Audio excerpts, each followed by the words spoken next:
बहुत समय पहले की बात है। एक गांव में 4 मित्र रहते थे। उनमें से एक शिल्पी था, एक मित्र कपड़ों का व्यापारी था और एक सुनार और एक मित्र वेद शास्त्र का ज्ञाता पंडित था। चारों में घनी मित्रता थी। एक दिन गांव में अकाल की स्थिति आ गई। लोग भूखे मरने लगे। त्राही त्राही मच गई। चारों मित्रों ने तय किया कि अब इस गांव को छोड़कर दूसरे गांव जाना पड़ेगा। जाने का कोई साधन नहीं था, इसीलिए चारों मित्र पैदल चल पड़े। चलते चलते एक घने जंगल में पहुंच गए।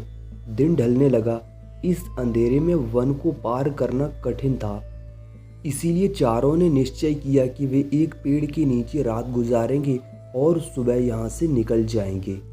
वन में एक साथ सबका सो जाना खतरा हो सकता है। ऐसा सोचकर तय हुआ कि बारी बारी से एक रखवाली का काम करेगा।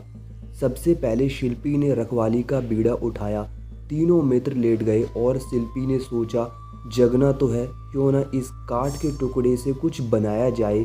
ऐसा सोचकर उस शिल्पी ने एक सुंदर सी गुड़िया बनाई। काम खत्म होते ही उसने कपड़े के व्यापारी को जगाया और खुद सो गया। कपड़े के व्यापारी ने सुंदर गुड़िया देखकर आश्चर्य प्रकट किया। उसने सोचा, इतनी सुंदर गुड़िया को कपड़े से सजा दिया जाए तो कितना अच्छा होगा। ऐसा सोचकर व्यापारी ने गुड़िया को साड़ी पहनाकर सुंदर बनाया और सुनार को जगाकर खुद सो गया। सुनार इस सुंदर शिल्प को देखकर दंग रह गया। उसने सोचा, यदि इस गुड़िया को गहने पहना दिए जाएं तो कितना सुंदर होगा। ऐसा सोच उसने सोने की चूड़ियां, नथनी, माला आदि पहनाकर सौंदर्य का आनंद लेने लगा। फिर इसे दुल्हन का रूप क्यों न दिया जाए, ऐसा सोच मांग में सिंदूर भी भर दिया। अब उसका सोने का समय आ गया। वह देव शास्त्र के ज्ञाता पंडित को जगाकर खुद सो गया। पंडित ने अपने सामने एक खूबसूरत दुल्हन स्वरूप गुड़िया को देखकर आश्चर्य प्रकट किया। यदि इस प्यारी सी दुल्हन में प्राण भर दिए जाएं तो कैसा रहेगा। ऐसा सोच ब्राह्मण पंडित वहीं आंख बंद करके बैठ गया और मंत्र जाप करने लगा। वेद शास्त्रों के ज्ञाता पंडित ने उसमें जान डाल दी। सामने एक सुंदर नारी को देखा। आवाज सुनकर सब लोग उठ बैठे। अब चारों मित्र उस खूबसूरत नारी को देखकर उसे अपना बनाना चाहते थे।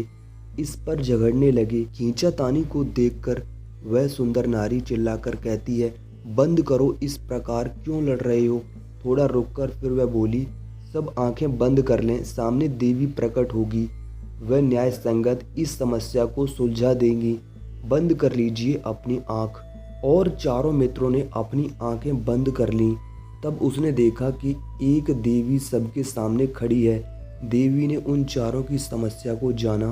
देवी ने कहा, देखो शिल्पी, तुमने इस गुड़िया का निर्माण किया है, अर्थात जन्म देने वाला पिता समान होता है ना। शिल्पी ने हाँ में जवाब दिया। तब इसके साथ तुम शादी कैसे कर सकते हो, देवी ने पूछा। और कपड़े का व्यापारी, तुमने इसके तन को ढककर इसकी लाज को बचाया है, इसका मतलब तुम इसके भाई बन गए हो।